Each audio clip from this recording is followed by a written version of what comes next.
All right, welcome to another episode. Today we have Aaron Quinn. He's a men's coach, family man, and entrepreneur, and he's currently working on helping clients establish their own family office by becoming the CEO of their family. So, Aaron, welcome to the show. What's going on, man? Long time no see. I know it's been a while, brother.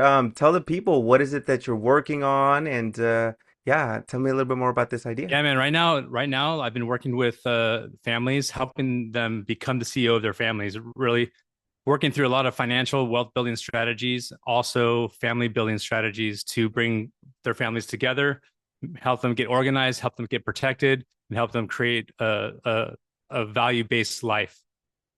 I love that, dude. So there's two major things there, value-based life, but also getting organized, dude. Why are we Yeah. so messy or why do we put things off, bro? Like, what are some of the patterns you've seen that like people need to be really aware of? I think a lot of people tend to think it takes a lot more effort to be organized in all the many facets of their life. But if they really just focus and became intentional on organizing their finances, organizing their activities, like really being intentional on where their time, energy, and attention go to, not to Mm, mention like the behaviors they do, if they just change a couple things here and there, they're going to change their trajectory. exactly. And then that brings us to the other piece there, which was values, right? Value-based. So from your perspective, what are some of the best values we can integrate into our life to really live into this meaningful lifestyle? Sure, just it really all depends with the individual and the families, but like we really encourage our families to have a mission and value statement, right? Have their North Star, like find out what their why is. Like, why are they doing certain things? Why do they want to build wealth? Why do they want to leave a legacy? As Mm, soon as you find your why, and as soon as you find like the reason why you're doing things, you can really establish your values there. Whether it's like mm, leading with love, having compassion and gratitude, yes. living a life of integrity. A lot of my clients start with the mission statement and the value statement of their life. Okay, I love that. One thing that came to mind because I know, and for context, we've known each other for a few years now, and you talk about like leading with love and some of those things. Sometimes we know what we value, but then our actions don't demonstrate what we actually value, right? Yeah, Especially for men, maybe like why do we do that? Why is it our ego? Is it just I think a lot of that has to do with unhealed trauma. I learned that about myself many years ago and understood that, when your actions don't align with your intentions, there's mm, something there. There's a block there. There's a blind spot there that has to do with you not confronting certain parts of yourself, and that typically has to do with not confronting parts of your darkness. Right? Whatever you're running from is exactly what you need to attack to grow and to level up. yeah. So one example is like just personally my wife would do something and then I would like judge her, right? Or I'll say something like don't do it like Yeah. that or just like subconsciously. But that's what I'm getting at is sometimes I didn't realize it until the effects were in my face and then we were having an argument. What can people and entrepreneurs mainly do to start to realize some of those blind spots before like the Yeah. shit hits the fan, you know? Yeah, for sure. And I know you and I have talked about the marriage stuff before, and I'll continue with that example. Especially in my marriage, and I know there's been a lot of the same things happening in my clients' marriages as well, but is stop taking things personally and Mm, allowing the people in your life, specifically your spouse, allowing them to be themselves and seeing them in their humanity, right? Having grace and compassion for someone struggling or being in the pit, so to speak, yeah. and being able to have some compassion instead of taking things personally.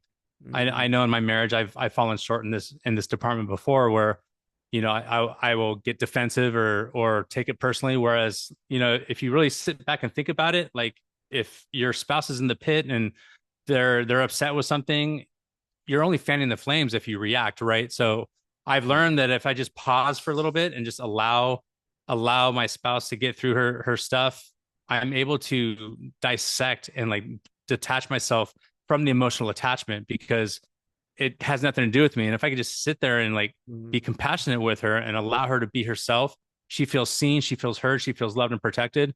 And one, argument doesn't ensue, and yeah. two, I I have a deeper level of intimacy with her because she feels like I see her.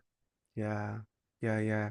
And it's interesting because when you say that, I'm like, yeah, yeah, like let's do that, right? But I can think of many times when in the heat of the moment, right? In the heat of the moment, I've personally and I've been doing work and as you know, to stay in that presence, right? And to stay in this sense of compassion. So for the listener, what identity have you embodied, right? Because I'm sure you've grown and you've gone from the reactive man to now the maybe grounded man, but like how do you see yourself currently that allows you to actually, pause and sit there and take it kind of. Yeah, yeah. I mean, it's not sitting there and taking it. It's Mm. more being a space for my wife.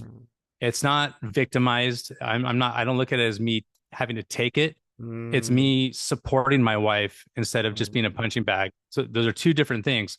So the Yes. position I've taken is I am the leader of my home. I am the provider and I'm the protector. My wife's the nurturer. We are firm believers of the nuclear family, so to speak, and we we both hold each other up in high esteem. But that takes Mm. hard work. That takes respect, self love, and self care, as well as Yes. mutual love and mutual care. And as soon as I've learned to become the space for my wife, everything shifted from that point on. And that all stems from me taking ownership of being the leader, right? And I've talked about this on my men's group before. Of are you a thermostat or are you a thermometer? Do you set the temperature in your Mm. home or do you check the temperature of each person in the home, right? So Wow. as the leader, as the man of the house, you need to be the thermostat and Mm. set the tone. Make sure people are leaving the house to school in love. They're happy. They're connected. Not leaving the house in chaos. Not waking up in chaos. I know it's hard when I've got teenagers now, and like everyone's in their own mental game, and they're all some are tired, some are wide awake. So Right.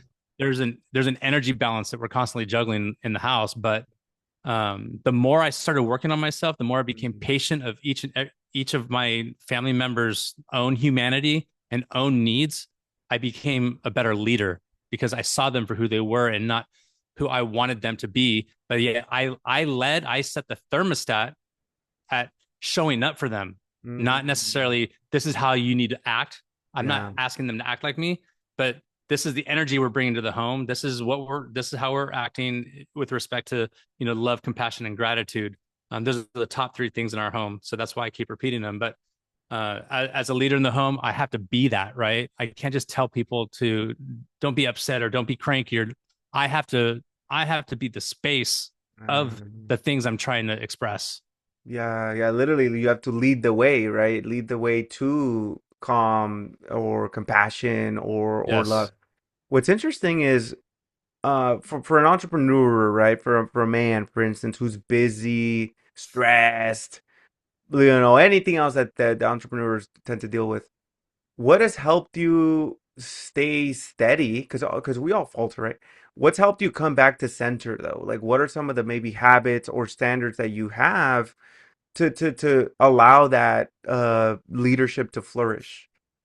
First of all, speaking my truth, being taking full frontal account of an inventory of like what's going on in my life. Where are we at in connection? Where are we at with finances? Where are we at in business and health? Self care is first and foremost number one. You can't pour from an empty cup. So Yeah, as you know, I was a lot heavier about 18 months ago. I've lost over 80 pounds now, yeah, man. and I continue to becoming more fit and healthier. My whole family has become way healthier since I started Mm, my journey. But some more habits on top of that have been just being very intentional, like I said earlier, on time, energy, and attention. I uh, time block everything. I say no to things that are outside of the core four aspect. And if something does pop up that is outside of our plan, we're talking about it. I'm communicating with mm, my wife 10 times more now than I ever have been. And we yeah. we go over schedules. We actually have our own family office night where we talk about finances, we talk about our goals. We have a family office night with our children. We talk Um, about the month. Hey, what's worked well for you guys? What hasn't? Where did you need help and you didn't ask for it? right? Mm, Where did we fall short? Where do you think you fell short? Where did you have acts of service at school or in the house? So mm, we get really connected, and yeah. I think getting connected with the kids and my wife like in that manner has been a huge help in our development as a family unit, but also being intentional. Like all of Mm, our kids are in junior high and high school. We have sports; they're all active oh yeah. playing in sports and stuff. I've got a couple businesses, full time career. My wife has a business, so like we have to time block, Mm. and we have to be very intentional with what we do because if we don't, it can easily derail. Yeah, 100%. And what's interesting is that for maybe the listener, they're like, yeah, it sounds nice, Aaron, like that's good for you. And, like you have the time or you have but like it was a practice, I'm sure, right? It was a journey. So what Yeah. allowed you to start to shift in that direction that can also help someone who wants to, but also is making excuses and isn't being intentional? You want to learn to swim, you got to jump in the pool. You can't do a whole bunch of things half-ass. Mm, You have to trim things down and just focus on a few things at a time. Um, I mm, myself, when I was trying to find my way, I had a lot of stokes in the fire, so to speak, and I feel like I'm a pretty good juggler with things. But mhm, once I started cutting the fat and mhm. getting very intentional and very deliberate with my endeavors, Yeah. so the things that I focused on started expanding. So I would say trim everything down. Like I said earlier, take full stock inventory of where you're at, where you're spending your money, where you're spending your energy, what you're focused on, Mm, and start put it down, put a column down the sheet and say, does this work for me or not? Yes or no. mm, And then just start identifying things that you can cut out of your life. You'll find yourself with about 10 to 20 hours extra a week if you really can do a time management study. You'll A lot of people have a lot of time. yeah. How many times do you sit on the couch scrolling, doom scrolling? How many times are you watching I haven't seen a Netflix series or Amazon series in I don't know how long. Mm, Like it's literally like I just don't commit to binge watching. I don't commit to other things that aren't pushing my life forward. Now yeah. I have fun every once in a while. I do watch TV once in a Yeah. while. That's not what I'm talking about. I'm talking about the sitting on the couch, spending 3 to 4 hours, or scrolling on my phone. I just don't do that anymore because Mm, I did a time study for a month and mm, I was pretty shocked at the amount of time that I was spending on my phone. So like from that point um, forward, I've become very intentional. I actually did that with my children as well. Over last summer, I asked them like, "Hey, what's your screen time the last mm, 3 days?" So in this was summertime, so they were out yeah. of school, and I'm busy in meetings and stuff, and Yeah. so I just hypothetically said, "Okay, so based on your guys' average screen time, if I multiplied it over the course of the year, that's full time. That's a full time job for 6 months, Wow. and you Mm, guys aren't getting paid for any of the things you're doing on the phone. And these mm, guys are teenagers, so like, whoa." yeah. They were like, "Oh man, this that was very eye opening for them because they weren't understanding, and that's where I felt like I had to like turn the page and kind of shift and like show them like these are the results, this is the consequences of wasting your time because if you don't control this Mm, now, when you become older, you're gonna lose the ability to make money and you're just gonna let life pass you by, right?" mm. So after that conversation, my two boys decided to start making money. My Wow. one, our middle boy started washing cars and detailing cars, and our other son got into a different type of little business around the neighborhood. So No super way, exciting. man. They shifted their mindset to an entrepreneurial mindset, and Mm, it's been a blessing ever since to be able to at least identify the grasp that social media yeah. has. That's so powerful, man. Yeah, because at the heart of that as well is this idea of clarity. Just getting very Yeah, clear on like what's actually going on and what's happening instead of sometimes we find ourselves maybe running from one thing to the next, right? Like just moving through the day. right. So then for those individuals who they say, no, I'm good though, like, we're happy with my family and I don't know if I need this thing that you're talking about. What can then enlighten them to say, hey, you're good, but what about like improving? What are some things that they should be aware You know what? I'm not really in the business of like trying to sell anybody on this way of life. of? When they're Mm, ready to hear it, they'll find their path, right? They'll find the Mhm. resources. When the student's ready, the teacher will appear. Is how I Yes. look at it. I love that quote because Mhm. the more you force someone to try to learn something, the more they resist it. Yes. And I just continue living my life and attracting people to ask the questions, right, and be part of it. So Mm. like if someone's like not interested in it, just all I would leave them with Mhm. is what in your life is creating the most value and what in your life is creating the less value, and have the conversation with your wife. That's it. Just start there. Just Mhm. take full stock inventory of your life as is. Where are you at in all of that stuff? Mhm. Yeah. And And that another, then perhaps more questions would spawn from that, right? yeah.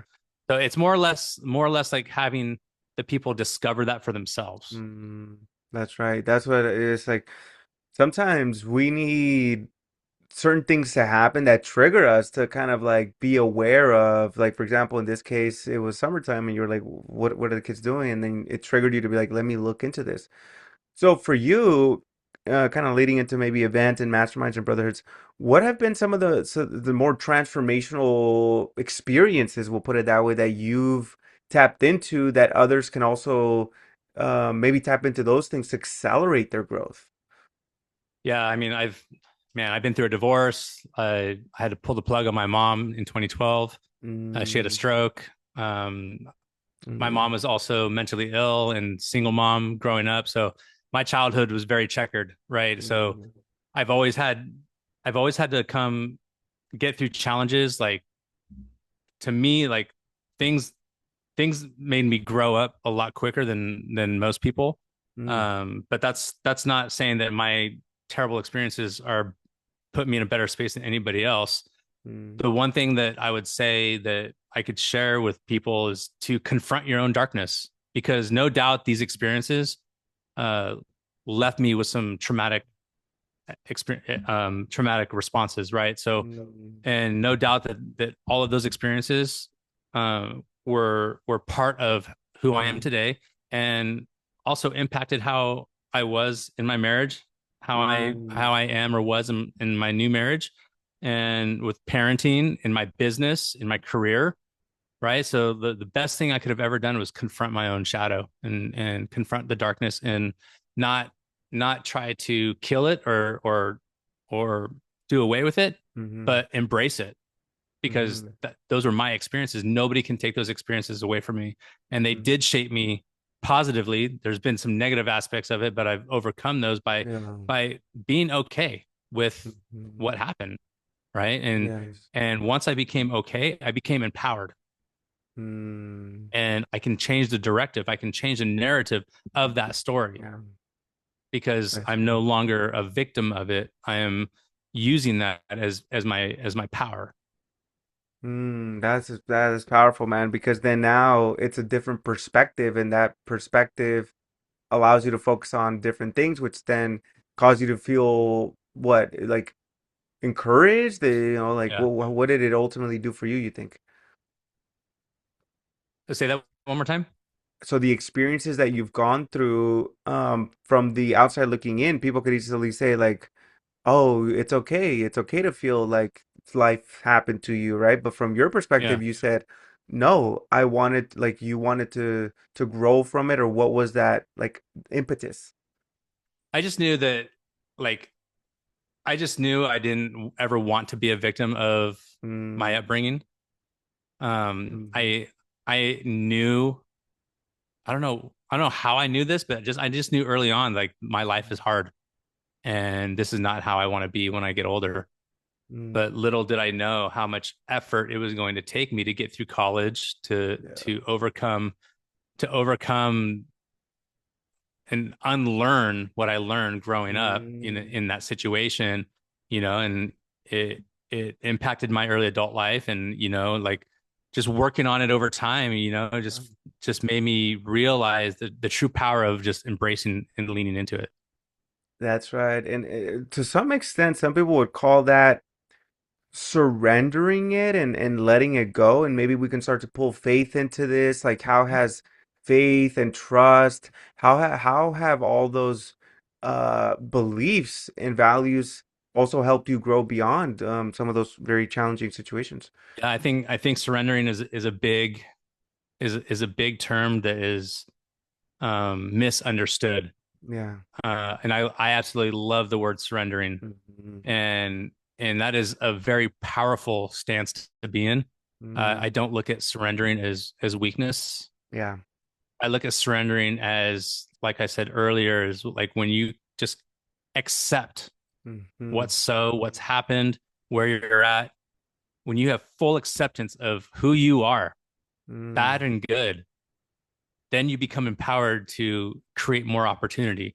If you don't accept, you can't only accept the good and leave the bad behind, because Mm. if you just shut the door on the bad, that stuff festers underneath the rug. It creates a big lump under the rug, right? Like you just lift it up, keep sweeping the dust underneath it. And Mm. over time, it's going to come out, and it comes out in terrible ways. It can come out in alcohol and drug abuse. It can come out in overeating. It can come out in disease. It can come out Mm. in domestic violence. It can come out in just a whole bunch of everything, right? Yeah. You name it, it's going to happen. At some point, the universe is going to respond to the stuff you've healed from or the stuff you haven't, Hmm. right? So the whole point of this is, like with the surrender aspect, is full acceptance Hmm. of where you've been and where you're at right now.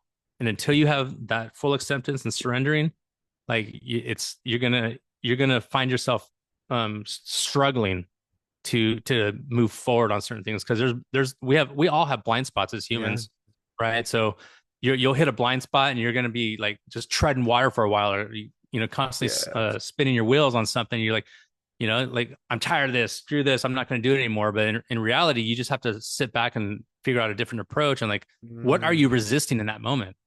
What about this journey are you resisting? And whatever you're resisting is the exact thing that you need to take head on.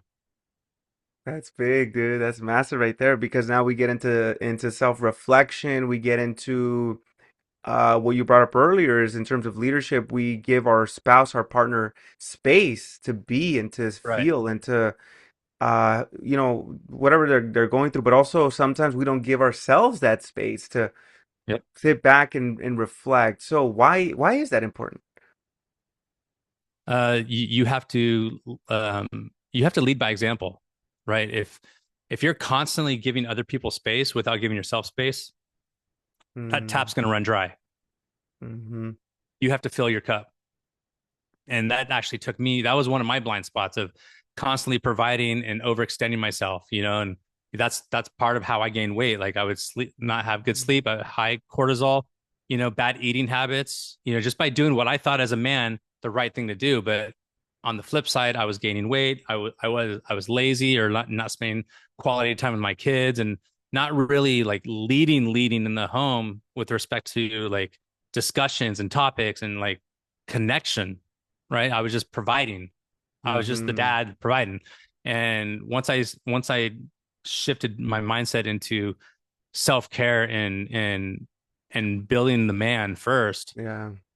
it just completely 10x my whole life, my family Mm-hmm. life, my marriage, my business. Everything started accelerating positively. Not without challenges, but like everything started, my whole trajectory shifted, right? Because I started focusing on my fitness. I started focusing on my nutrition, and really just paying attention to giving myself space. Mm-hmm. And one of the biggest things that I started implementing is just quiet time. I wake Oh. up in the morning and I'm just silence. I like I said Mm. earlier before, I used to have a lot of stokes in the fire, and Yeah. what I realized then, my unhealed trauma, I was running from things. I didn't want to confront myself, Mm. so I would keep myself busy. But once I started learning to confront myself and be accepting and surrendering to my own truth, Yeah. I was able to heal from it. I created more space for me to be silent, and Mm. in that silence is where I built my faith, where I built my mental strength and my Mm-hmm. coping to now, when my family wakes up, I'm ready to be a full leader in the home, right? I'm Mm-hmm. not I'm not leading with my anxiety. I'm not leading with Yeah. my doubts and my fears, because once I open those eyes, the world's going to Yeah. attack me, right? So come 7, 8 a.m., the world comes at you with text messages, social media, news, all this stuff, right? Wow. But I started waking up early when it's dark. and have Mm, quiet time. Sometimes I go to the gym in the morning, sometimes I don't. But every morning I'm at least quiet with myself yeah. to where I can clear my mind and get focused on the day. And then once my children wake up, it's game on. Yeah, man, that's powerful. That's insightful there. What are some other insights in terms of I don't know if you call that a ritual, but it sounds like it's a rhythm, a routine you get into. What are some other routines or rituals that when you look back have been life-changing? Oh man, like I said, the nutrition, but sleep, diet, and Mm, exercise. Those three things. sleep especially, dude. Sleep, nutrition, and exercise. Like Mm, really sleep is king, mm, and just being focused on your mind and your body have mm, been the biggest awakening points for me. Just self-care in general. And then mm, also um connecting with my wife and kids, having our family office mm, nights, and connecting with my wife every night. We connect every night and make sure, we are ending the day complete. mm. Tell me about Having that. those little What does check-ins. that mean, like complete for people that maybe don't understand? Um, like if maybe we had some tension throughout the day and like we didn't have a chance to talk about it because life got hectic. We had Yeah. sports, we had dinner, like all this stuff. Life pulls you left and right, right? Mm-hmm. And with we have four children, but three of them are in the house now. One of them's out. Mm, But three kids, all different ages and all different sports needs. We've got my in-laws coming in for dinner at times, and yeah. we're just running around ragged, I know. and like our kids go to all three of them in the house go to different schools. Oh, So that's not going to be the thing next year, but for right now, they're all in different schools, yeah. all at different times, all different sports. So our dynamics are very fluid, and Mm, sometimes things do get hectic, and we don't have a yeah. chance, not necessarily only for negative stuff, but um, just in general, just connecting. Hey, what was the highlight of your day? Hey, Mm, what was your biggest struggle? Are yeah. are we complete? Did you need me and I didn't show up for you? And like we ask each other these questions. It's not just me, Mm, like asking my wife. She talks to me like that too. She asks me questions. yes. But the importance of that is so that we can go to bed complete, and Mm, it trickles into your sleep, right? You don't want oh, to yeah. try to fall asleep, you know, with tension or something that's unspoken, right? Because Mm, it could build into resentment. It can yeah. build into distance. And the there's a quote that Jordan Peterson said. He said something. Um, Conflict deferred is conflict multiplied. Ah, yes. Yes. So the longer you put it off, the harder it is to resolve it. You know what I mean? Mm, And the larger the problem can be. So my wife and I like to talk every night and just make sure that we're on the up and up. And we have a little night routine where we talk about the next day as well. Hey, who's on first? What's going on? What do your meetings look I like? Here's where I'm see. going. So we used Outlook. We time block everything. So Oh. her and I have a shared calendar where we just all of our email address Mm, Outlook announcements are overlapping each other. So any given time and day, her and I both know what each other's plan is. I've got everything on there. She's got everything I on there. see. So we're masters at time blocking and masters at protecting our energy and attention. Yeah, right. Because because so for the uninitiated, they might hear this and say, "My goodness, that's a lot of work, or that's a lot of stuff, and you got to do all this stuff." It's like, but also, I think it's for a grander purpose, which maybe people miss that, but it's actually not even managing your time, but protecting your energy, Yeah. right? Well, So, what's harder though? Struggling through being unorganized and unintentional, or being intentional? You're still going to struggle with like creating the systems, but once you create the system, all it is maintenance, right? People mm, think you have to do a complete overhaul, but it's not. yeah, It's just really giving things up that don't serve you anymore, right? mm, But what's that risk here? At risk is you not achieving your purpose and not fulfilling your life. You can't go tell your kids to do what they love and do something like and go change the world if you're not getting up every day and you're not fulfilling your own purpose. How can you expect your children to fulfill themselves and their mm, purpose and live into their dreams if you're not even living your dream? If you're not creating your own dream and living your own dream, how do you expect your children to follow theirs? mm. That's a mic drop right there, man. That's everything right there, right? It's like really looking at it from a higher level perspective. So for you now with the experience and everything that you've built and these systems, really that's what it is, right? It's building these systems. So then what's next, dude? Like as you keep evolving, because what's coming to mind is this idea of staleness or like repetitiveness or yeah, we always connect and sometimes systems can become repetitive, right? But it's for a good reason. But how do you prevent it from getting stale? The systems are repetitive, the input is dynamic. Mm, Every day is different. mm-hmm, Every day is different. There's no groundhog day. The mm-hmm, system is there to keep us in alignment, to keep us going towards our North Star, right? mm-hmm, It's discipline, it's intent. But mm-hmm. every day the conversations are different. Every day we're not scripted, but Right. every day there's different needs. Every day there's different variables or functions, Mm. water heater busted, car repair, the travel game, Mm. you know, I see, I see. everything's every day is it's different. So, um, like I said, the systems just in keep us Yeah. disciplined in alignment. As long as the systems are designed with your vision and your future mission Mm. intact. Yeah.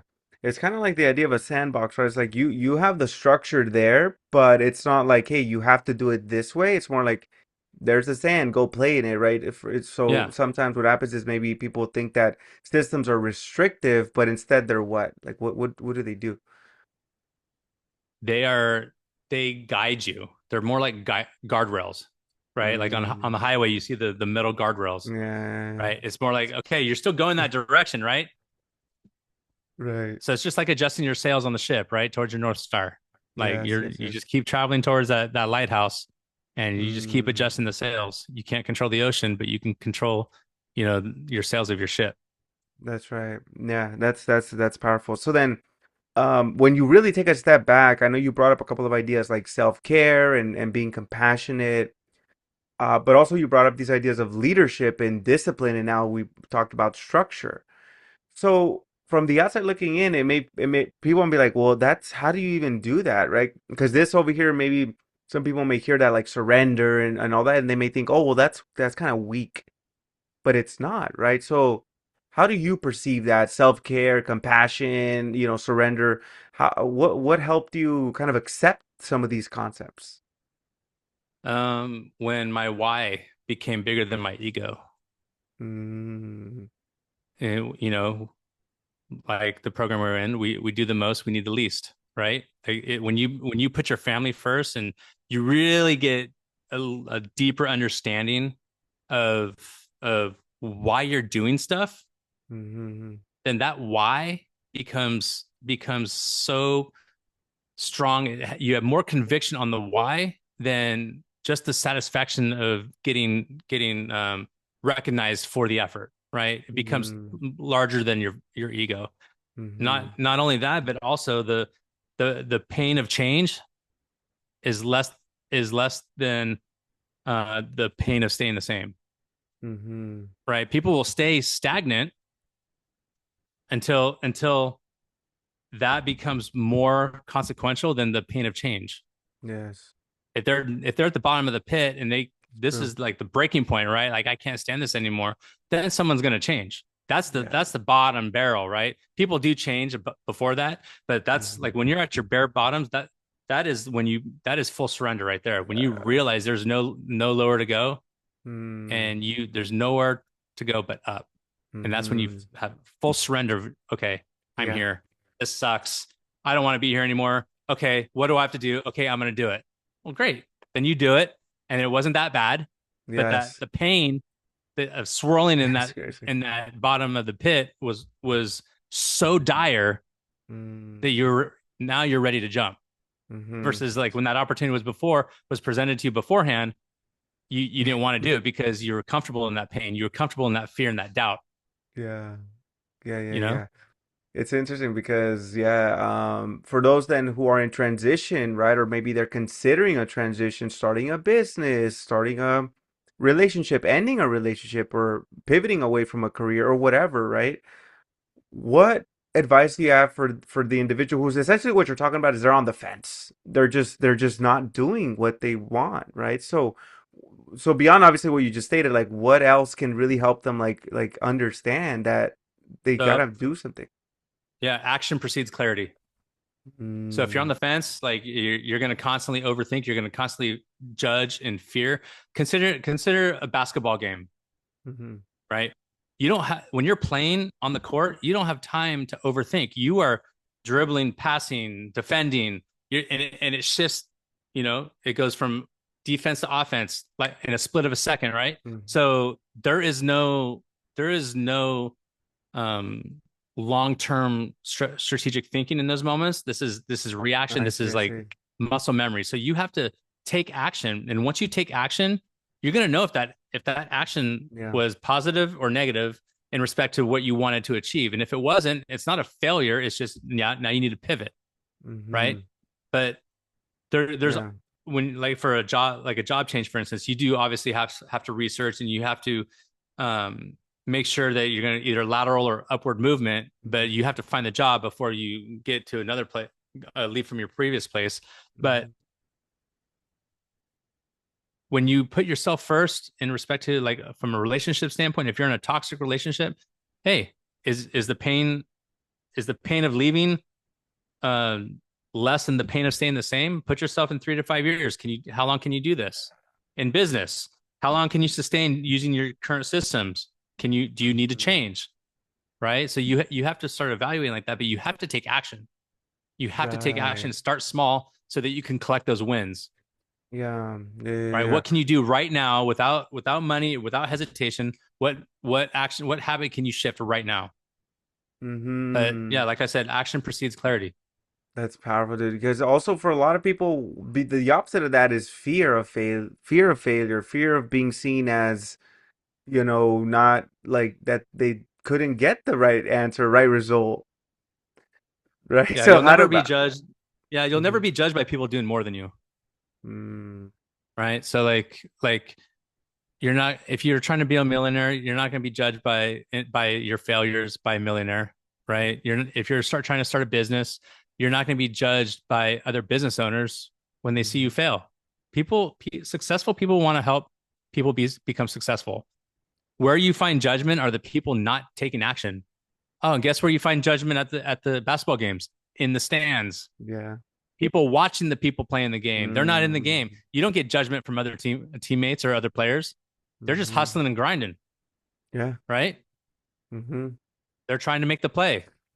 Right, right, right. So you have to surround yourself with people trying to make the play and playing the game of life. And Mm, my advice would be to find people that are living a few chapters ahead of you in mm, your book, right? Find mhm. people that like you can see yourself in these people's positions in like 3 to 5 years. Start Mhm. leveling up your friends, Yeah. because if you're 100%. if you see your friends in your rearview mirror, like there's no reason why you should be like, I'm not saying not hang out with them, but there's no reason why that should be a large majority of your time spent with friends. You need to find people that are going to level you up, people that are going to pull you up. They're going to challenge you. They're going to Mhm. move you to level up, right? Yeah. It's very easy to get sucked into old patterns. Just because you went to high Yeah, school dude. with them doesn't mean that they deserve your time now, right? If you're trying to make Mhm. some moves, you need to surround yourself with people making moves, That's right. because those are the That's people right. that are going to help you, not pull you down. Yeah, yeah. And it's also sustaining momentum, right? So as we start to wrap up, in your life, what has helped you um keep going, dude? Like when things maybe try to derail you or things try to get you distracted, is it the systems? Is it the big why? Is it something else? Uh, just my family, man. Just I want to leave a legacy of being a good father, something that I Mm, didn't have. I want to be who I didn't have. You know what mm, I mean? yes. I want to show my children a great life. I want to show them how to lead their families when they get older, Hmm. and I want to be happily married. So like Hmm. my wife and my kids are my biggest why. Mm. That's so good, dude, because it actually it's interesting, right? Because your fuel, which is your family, it's also like your safe harbor, right? It's what you go to.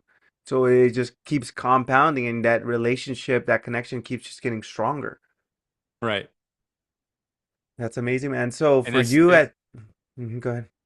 I was gonna say like the more I focused on my family and the more we've connected and grown, the Mm, less the less need I have anywhere else. I still hang mm-hmm. out with friends and I still have Mm, fun. Don't get me wrong, but it's it's fewer now, right? mm-hmm. I'm more focused, more laser focused. I'm having business conversations with my boys, right? I'm Yeah. having dating conversations with all my kids. Like Mm, we're connected. We're talking about deeper stuff yeah. and things that I feel like are very important. Like our kids come to us to talk about things like that, and Mm, that's that's the one thing I wanted. Like I was worried about that when my kids were really little. I'm like, I just hope when they're older, they come to me, they come to us, when they need it, right? I want them to know okay. that they always have a home, the heart is always open, and they always have a space to be heard, no matter what, no matter if they're struggling, no matter if I've got a call, I get a call and I have to pick them up at a party when they're in college or whatever. You Mm, know what I mean? I want them yeah. to know like this, like I will always have your back. And I'm Mm. starting to see the fruits of that intention right now and the conversations we have. So it's been a true blessing. Absolutely. And maybe sometimes what parents can or can't get wrong is they try to befriend their kids, right? Yeah. With the hope of like I hope that they come to me because they'll see me as a friend or whatever. But it seems like for you that wasn't necessarily the case, right? For yours it was a different approach. Yeah. I think there's a nice balance. I think there's a time and place to be friendly with your kids and like relate to them, Mm-hmm. but you're the parent and you still need to lay the hammer down when it comes to discipline and Yeah. and and reasoning and making sure that they're following through their schoolwork, making sure they're doing great with their friends and in Mm, sports and showing them structure, right? yeah. The more you lean into just being their friend, they're going to take advantage of you and walk all over you. Yes. Yes, yes. And it's interesting because it's at the heart of maybe when you zoom out in this conversation, a lot of this stuff is counterintuitive, right? Like letting go so that you can be more at peace, whereas we fight the darkness, right? Thinking like that's gonna solve it Right. or maybe something like this. Beyond that, man, for you, anything else? I guess like if this was the last message you had on Earth and then you could broadcast it to the whole world, what is that core message that you wanna share to the people? I would just say, be your truth, speak your truth, no matter good or bad. I think that concept alone heals a lot of people. And I think that concept alone aligns you with your true source. You'll find a lot of answers when you just speak your truth. Mm. Mm-hmm. The So answers come to you. You don't have to seek for answers because when you're constantly chasing, you're going to mm-hmm. constantly kick the can down the road. You're never going to find it because you're perpetuating that chase, right? But if Mm, you look inward, speak your truth, become who you say you are, everything happens for you. I got you. And then just for a little bit of clarity, so when you say speak your truth, because sometimes people have opinions and then they think that's like they have to tell everybody. But I don't think that's what you're saying, right? When you say speak your truth, what's maybe underneath that? Yeah, opinions are external. Mm, When you speak your truth and you are who you say you are and hmm. live with integrity, be your word and be okay with who you are. That's what I'm talking about. Okay, That's like different than passing, self-acceptance. yeah, self-acceptance. That's a lot different than passing judgment and opinions to others. Yeah, it's a total opposite, right? Where sometimes people have that idea of like, well, I'm just speaking my truth, and then they'll fucking vomit on you or Yeah, that's whatever. not that's not what I'm talking about. I'm talking about vulnerability and authenticity in who you are Mm, and what you've been through yeah, and being okay. Because you know what? Everyone's got shit. yeah, Everyone's got a story. Everyone's got a struggle. There's yeah. no man alive that is better or less than each other. Mm, We all have pain. We all have stuff that we're going through, man. yeah. Some men more than others, but we all we all are in it. Yes. And the best thing I could have ever realized was that truth was everyone's Mm, struggling. And I was always yeah. ashamed and I had guilt and embarrassment through my upbringing, Mm, that I was ashamed and shy yeah. to talk about it. But now I'll talk about it. I don't care, because you know Yeah. what? If I just speak it, if I speak my truth, my experience, my Mm, childhood, and that stuff, if I can heal one person and help mm, them realize something in their life that they can overcome, it's the ripple effect, right? Like I owe it to people to share my story so that they can heal themselves or mm-hmm. find a way to heal. Because Yes. the more we heal ourselves, the better the world's going to be.